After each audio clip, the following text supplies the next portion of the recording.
odatda Jabroil alayhissalom bir arobiy ko'rinishda kelardilar. Yoki hech kim ko'rmas edi-yu, Rasulullohni bir yuk bosar edi, shunda vahiy kelar edi, Allohning xabari kelardi. Bu safar Jabroil alayhissalom keldi, Rasulullohning yelkasiga boshini qo'yib yig'lab yubordi. Ya Jabroil, nimada tabki? Ey Jabroil, nima yig'layapsiz? Qad jaa xabarul qiyoma, qiyomatning xabari kelib qoldimi? La ya Rasululloh, yo'q, Rasululloh qiyomatning xabari kelgani yo'q. O'g'lim tuzalib qoldi deb xursand bo'lyapsiz. O'g'lingizni yaxshi ko'rasiz dedilar. Ya Jabroil, o'g'limni dunyoga ishonmayman. Haqiqatda yaxshi ko'raman. Juda ham o'g'limga muhabbatim baland dedilar. Jabroil yana yig'ladilar. Ya Rasululloh, men bilan birga kim kelganini bilasizmi?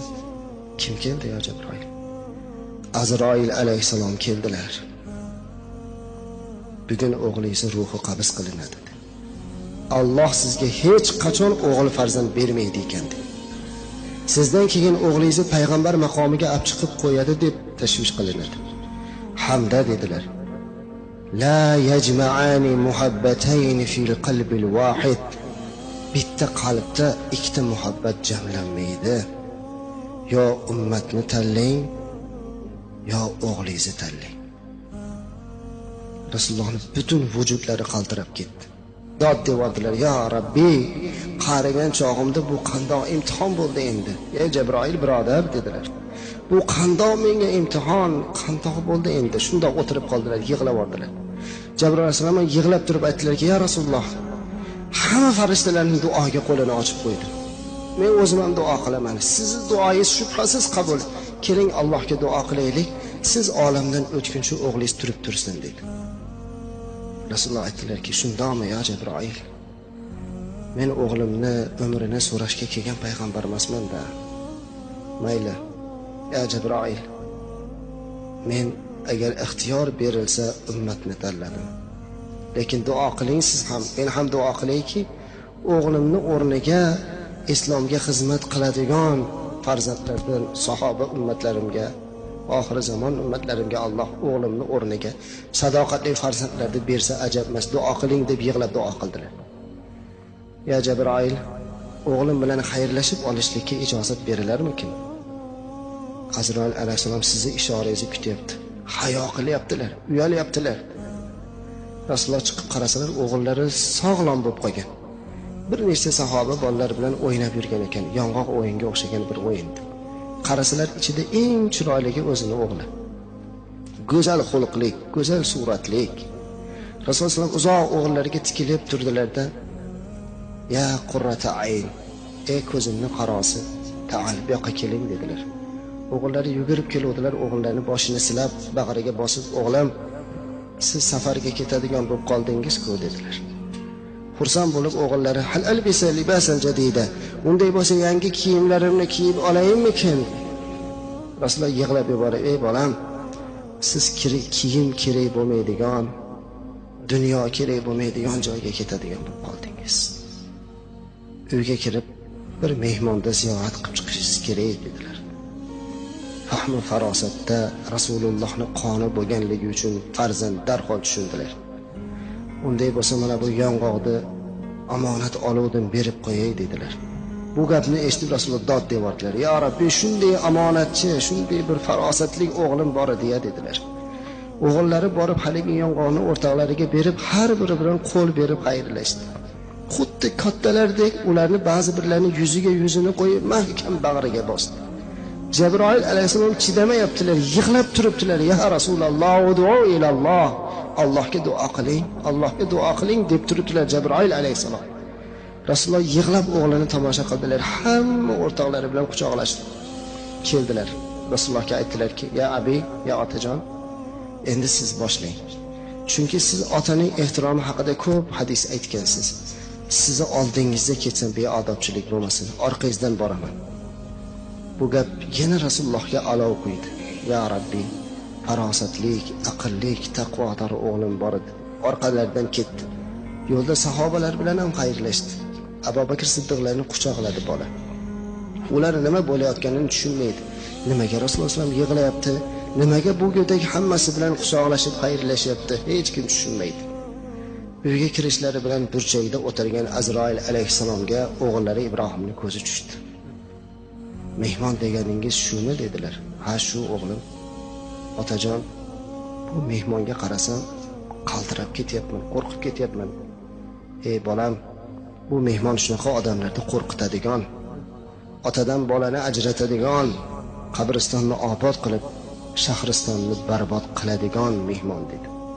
Shu zahoti o'g'illarni boshiga og'riq kirdi. Mahkam boshini ushlab, "Yuallimuni ra'si", boshim qattiq og'rib ketyapti deb qoldilar.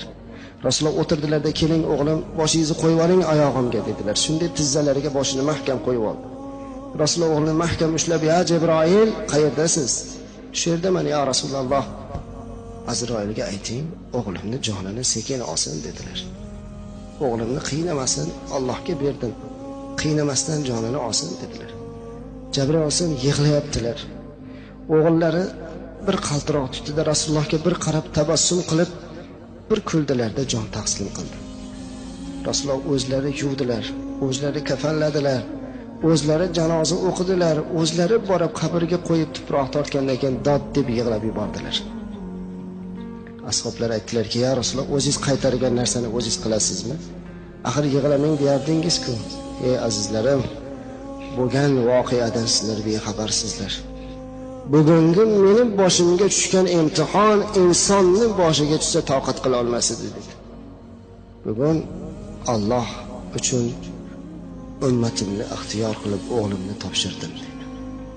Agar o'g'lim sizlarning o'g'lingiz bo'lganda o'ynab yurgan bo'lardi. Hamma sahobalar yig'ladilar. "Yo vaylato" dedilar. Rasululloh sollallohu alayhi vasallamga "Yo musibato, bunday musibatga Alloh sizga sabr bersin" dedilar.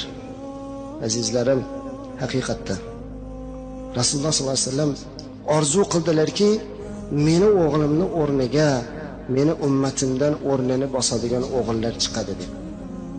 Endi bir fikr qilaylikchi. Biz shunaqa farzand bo'lib boryapmizmikin?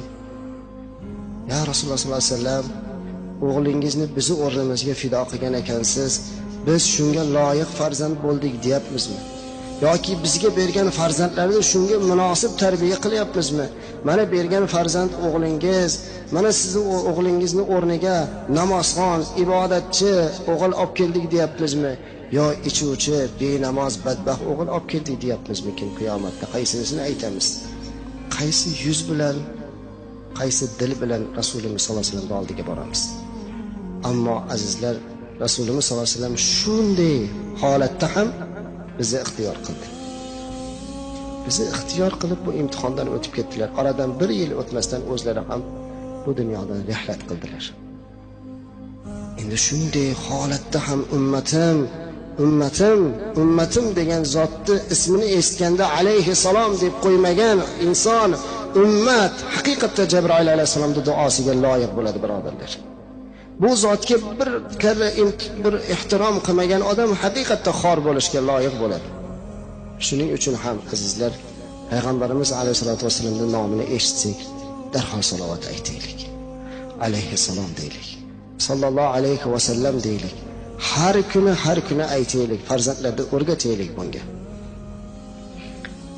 Uchinchi duolari Jabroil alayhissalom aytdilarki, "Ida dakhala Ramazon oyi kirsa-yu, gunohlardan poklanib chiqmagan odamga ham Allohning la'nati bo'lsin" dedi.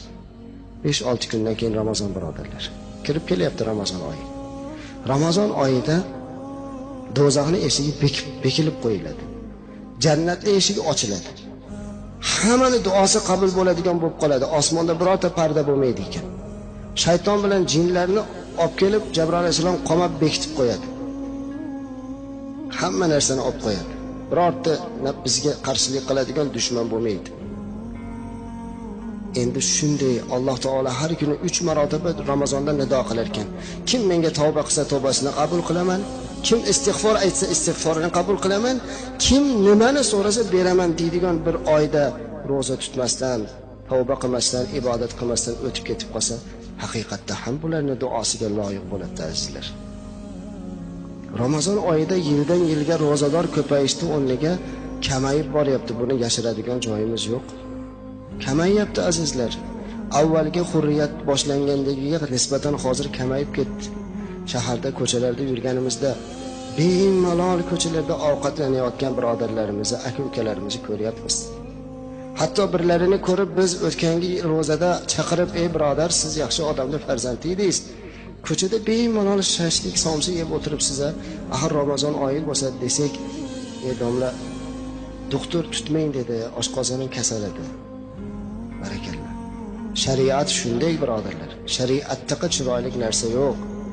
Kasal bo'lsa tutmasin, tabib aytgan bo'lsa qilmasin, ammo ko'chada maishat qiling degan emasda bu. Roza tutmang dedimi doktor? Tabib aytdi, mabodo haqiqatda ham roza tutmang dedi bir sabab bilan. Uyiga kirib, hatto quyoshdan uyalib, bir qorong'i joyga kirib o'lmaydigan darajadagi ovqatlansin deng. Ovqat yetib ham, "Ey Parvardigor, bu ro'zador degan zotga sen jannatda bitta maxsus darvoza quribsan. Uning Rayyon deb ism qo'yibsan. Qiyomat qoyim bo'lganda kim ro'za tutgan bo'lsa shundan kirsin debsan. Menga nima yomonlikki, meni sog'ligim ro'zani ko'tarmaydi" deb yig'lasin. "Ey Parvardigor, salomatligimni bergin. Men ham ro'za tutib, har bir ro'zamga 600 barobar savobni olay" deb yig'lab Allohdan so'rasin. Maishat qilishlik kerak emas, birodarlar. So'rash kerak Xudodan. Yig'lab. Avliyolardan birlari tush ko'ribdi. Tushlarida bir Yahudi jannatda yurgan ekan. Yahudiydan so'rabdiki, "Sen Yahudi jannatda nima qilyapsan?" "Ey avliyo Alloh, Ramazon oyi edi. Ko'chada Ramazon oyida o'g'lim non yeb yurganini ko'rib, o'g'limni bir shapaloq urib, qo'lidan nonini olib, shunday Ramazon oyi bo'lsa, butun musulmonlar roza bo'lsa hurmat qilmaysanmi degan edim. Shuni sharofati bilan Alloh meni hamma gunohlarimni kechiribdi." Azizlar, biz musulmon farzandi bo'lib roza tutmasak,